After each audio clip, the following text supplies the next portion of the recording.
Through the Word, we see how God created everything in life to have a rhythm.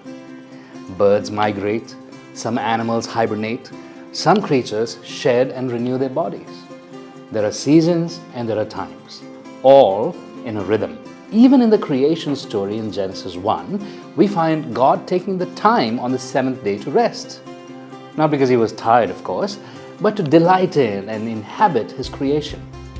That practice became a model for Israel and one of the 10 commandments, a practice called the Sabbath, a time to stop.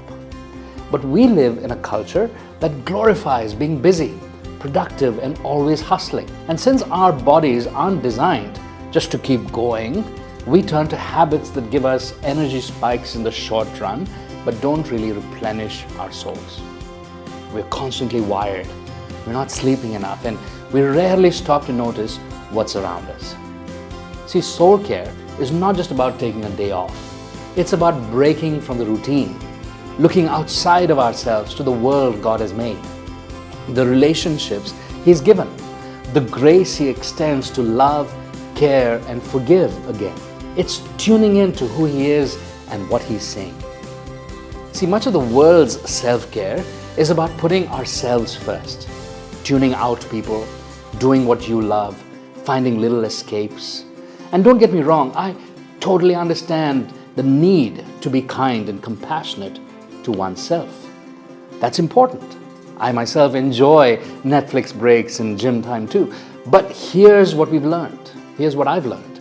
Self-care can refresh for a moment, but soul care, when you look to God, it renews our relationship with God and others. It renews our body and our spirit. See, Jesus invites us. In Matthew 11, verse 28, we read it. He said, "Come to me, all who are weary and burdened, and I will give you rest." I'll be honest, there was a time when I tried to fix myself using productivity hacks and exercise and tuning out with food or movies, but my soul stayed restless. See, real rest came when I stopped my routine and enjoyed time with God, listening to Him and trusting Him again. It's remembering that I'm not God, that the world doesn't stop when I stop, because He is the one who sustains it.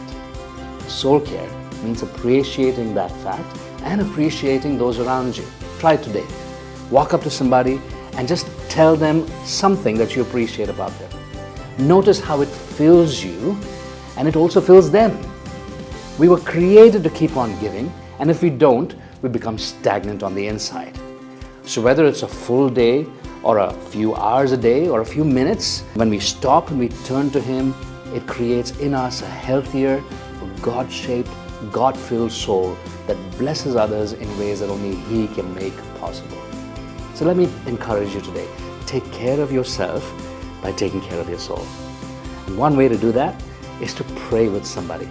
And so I want to encourage you today to call on the CBN prayer line at 9910401010, and there'll be someone waiting to pray for you so that you can begin your journey to stop and to look to Him and to allow Him to fill you. God bless you.